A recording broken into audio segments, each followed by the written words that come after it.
চট্টগ্রাম কোথায় ওনার বাড়ি আমি জানি না, উনি নাকি জামাতের নেতা। কিসের নেতা? খেয়াল করবেন, উনি জামাতের নেতা। উনি, আমি নিজে যেটা দেখছি সেটা বলতেছি, উনি বলতেছে সাবধান আমি শাহজাহান চৌধুরী। ইনি বলতেছে সাবধান আমাকে যে না চিনে তার বাড়ি ঠিকানা মাটির নিচে। খেয়াল করেন, তিনি বলেছেন আল্লাহ সিদ্ধান্ত নিয়েছে আবার জামাতকে ক্ষমতায় পাঠাবে। জোরে কন্যা নাউজুবিল্লাহ। এই বক্তব্য 100% কুফরি। কারণ আমি আগেই বলেছি আল্লাহ কোনো কিছু করতে হলে সিদ্ধান্ত নিতে হয় না, আল্লাহ বলে কোন হয়ে যাও, ফায়াকুন হয়ে যায়। কথা কি বুঝে আসছে? আবার তিনি বলেছেন ওনার জন্য নাকি সূর্য দাঁড়িয়ে থাকবে। আরো জোরে বলেন না নাউজুবিল্লাহ।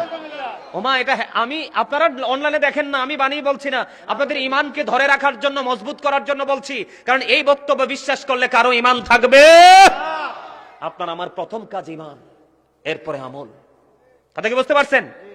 তাদের দলের, দেখেন আমি এই কথাগুলো কেন বলছি, তাদের দলের এক নেতা কয়দিন আগে অত্যন্ত ভদ্র, অত্যন্ত মার্জিত ভাষায় তিনি বক্তব্য দিয়েছে কি, যে মুসলমান আর বেঈমান মুদ্রার এপিট আর ওপিট। নামুজে বলেন না, রোজা আর পূজা একই জিনিস। আরো জোরে কোন নাউজুবিল্লাহ। এরা আবার টকশোতে এসে বসে বসে বলে এটা ওই পার্সনটার ব্যক্তিগত মনোভাব। তো উনার যদি এটা ব্যক্তিগত মনোভাব, ব্যক্তিগত মত হয়, তাহলে দলের পক্ষ থেকে তো গুরুত্বপূর্ণ জায়গা দিয়ে রেখেছেন কেন? প্রশ্ন কি আসে না? আরো জোরে বলেন, আসে কি আসে না? এই ঘুমাই থাকলে হবে না, এই দেশটা আমার আপনার সবার। একজন আপনার আমার বাচ্চাকে নষ্ট করে দিবে, ইমানকে চুরি করে নিয়ে যাবে, আপনি আমি চুপ করে বসে থাকবো? কথা বলেন না কেন? এই খেয়াল করেন, আমি দলিল দিচ্ছি, যেই ব্যক্তি পরিপূর্ণ রোজাদার হয়ে মরবে, আমার রাসূল বলেছেন কাল হাসরের ময়দানে তার জন্য স্পেশাল একটা জান্নাতের গেট খোলা হবে, যেটার নাম হলো রাইয়ান। আরো জোরে কন্না সুবহানাল্লাহ।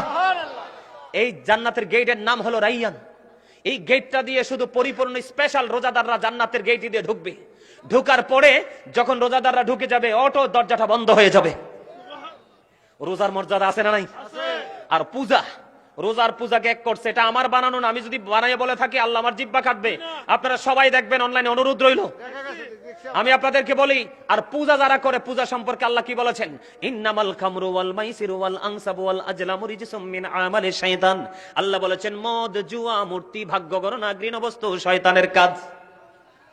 তাহলে রোজার পূজা এক হইল কেমনে? কথা বলেন না কেন? রোজার পূজা এক। ওরা বলছে হিন্দুদের উলুধ্বনি আর মুসলমানের আজান একই জিনিস। নাউজুবিল্লাহ বলেন না কেন?